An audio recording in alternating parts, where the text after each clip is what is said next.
Sure. First of all, thank you to our sports communication staff for taking us out of the comforts of the call center or, Camp Randall and taking us over here to this beautiful setting. Feel free to come down to the beautiful setting of the indoor track facility anytime you wish. So it's an official invitation to hold a press conference there.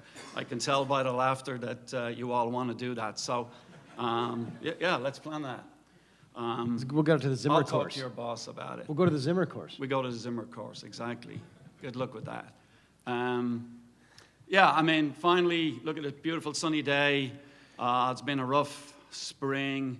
Seems like the bad weather chases around the country and, kind of affected a lot of what we've done here in terms of thrown out performances. But that's not an excuse. I think every school in the Big Ten was in the same situation. And thank God we were blessed with some really good weather on Friday night at the home meet, the Alumni Invitational. And just as an FYI, it was awesome to see so many of particularly our women alums back when you go back to the 80s and late 70s, 80s, and into the 90s. You can't help but recognize the importance that the women back in that time played to the history of this program, and certainly women's distance running and mid-distance running in the United States. And to see a lot of those women back on Friday was awesome.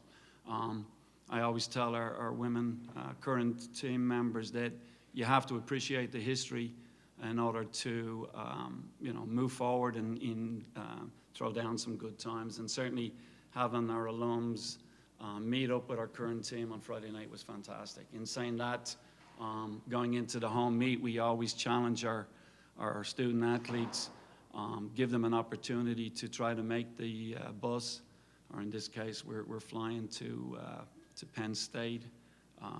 It was awesome to see a bunch of our student athletes on both genders throw down some good performances and actually earn spots on the team. We told our kids last week at team meeting not to take it for granted and get out there on Friday night, and to do it with so many alums around was awesome. Obviously, big performances last Friday from Emma Hogden, clearing 6 feet, number 2 on our all-time list. It's Emma's first time over 6 feet. That was special. And also Riley Booty in the men's shot put, throwing a 63, almost 64 feet, jumping right up to number 3 on the Big Ten list. It's performance like that heading into the Big Ten meet this coming weekend, any program needs. You need to have your big guns, your upperclassmen. In terms of the Big Ten's meet this weekend, we've got quite a few seniors. It'll be their last Big Ten championships, and when you look at their contribution over the last couple of years across event groups, it's been pretty spectacular. You take guys like Lorenzo Larry, Ryan Davis in the sprints, Michelle Lee, Sarah Heineman in the women's distance, bought into the combined program idea back 4 years ago, in very much bought into what Coach Miller has been teaching for the last few years. And it's very important that you get that from your seniors. If you go into the distance group on the men's side, Malachi Schrobligan, 4-time All-American, and Russell Sandvold, right up on top of the Big Ten leaderboard right now, going into the meet this weekend. Also on the throws, as I said, Riley Booty. So you need that leadership from your older kids.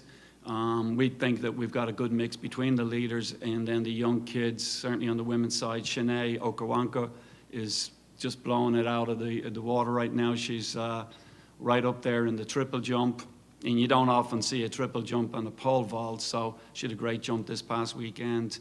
Gabby DeRocha in the 400-meter hurdles, and then the young guns in the distances on both genders, Amy Davis, Alicia Monson, 4th and 5th in the 5,000 meters, in Olin Hacker and Zach Snyder on the men's side. So it's a great combination again, and I think you need a good balance on your team heading into championship weekend. That's all the time we have. Thanks, Coach. Just kidding. Any questions for Coach Byrne? Brian, go ahead. When you give an Irish guy, right? When Riley Booty came in, did you foresee this, Mick, what he's been able to do? Well, if you look at the man, Riley Booty, today compared to the 18-year-old boy that came in 3 years ago, you can obviously see the difference. That's hard work in the gym, in the weight room. It's great coaching. You take a farmer from Wisconsin, you look at a football team, they're successful with it, and there's no reason why we can't duplicate that in the throws. But, it takes that long. It's no different than in the distance kids. It takes 2 or 3 years of hard work, maturity, getting stronger, and now we're seeing the results of that. It all comes down to the hard work that Riley puts in. He's a great, great kid. Andy? Mick, did Emma Haugen have a breakthrough somewhere along the line, or is this just the performance arc that maybe you saw from her from the moment she came in here? I mean, she came in as the Illinois State champion as a high school senior. She did jump 5, 9.5. So, it's kind of on that trajectory. You hope that, you get a good one when you recruit them, and she's a scholarship athlete, and it doesn't always work out, and particularly in some of those very, very technical events. But again, Coach Davis has done an incredible job with her. Emma's a different fish, and she's kind of swims against the stream very often. But Coach Davis has done a great, great job of kind of reeling her in and keeping her focused. I know you're going to ask me what that means. Just like, oh God, why did I open my big mouth? She's just one of those characters, great student, puts an awful lot of work into her academics, and sometimes you see her just floating around, and you kind of have to just bring her down to earth and bring her back to reality. And you can overcook the turkey. You all have heard me saying that so many times. And Coach Davis does a real good job of just letting her, a lot of our really good students are type A. They overanalyze things, and we kind of very often as coaches, it's not what you do, out there on the track with them. Sometimes it's, what you say to them when they're not on the track. And Coach Davis has done a real good job. And how am I going to get out of this now and shut up? Wouldn't your job be boring if every kid had the same MO? Oh, good gosh, yeah. It's the personalities, and particularly on a track and field team, it's the personalities across the board that make it fun, make it exciting. Because then when you break down the different event groups, they're all completely different. And it's incredible when you get them all together on a trip and they start busting each other's chops. And they're so accurate because they know each other's personalities. And the throwers have a certain personalities. The distance men and women are just so far out there. And it's fun to see them interacting with each other, busting each other's chops, because that's when you really see the personalities come out. And that's the challenge for all us coaches, but it's also the fun part of it. You're right. Brian? What has Malachi Schwobelgen meant to your program? 4-time All-American, 2-time Big Ten cross-country champion, 10K champion. It's his leadership role in the locker room. Again, you put up with those distant personalities. He has a good feel for my personality. And kind of is my eyes and ears in the locker room. He's without doubt, reminds me very much of a guy like Maverick Darling back when Maverick was here. He was very much our eyes and ears in the locker room. Has no problem getting in someone's face. Makes my job very easy. And it's just that total leadership role. putting on that uniform is very, very special for him. He lets everyone know that.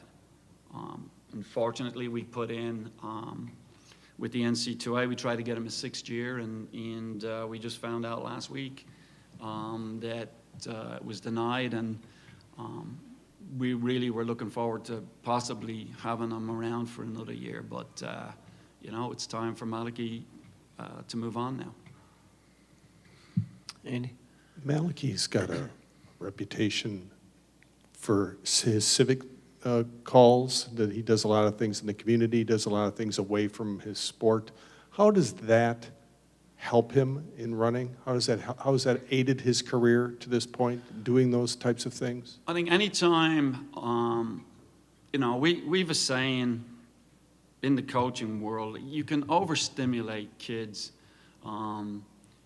particularly in those 2 or 3 hours in the afternoon when they're in front of you in practice.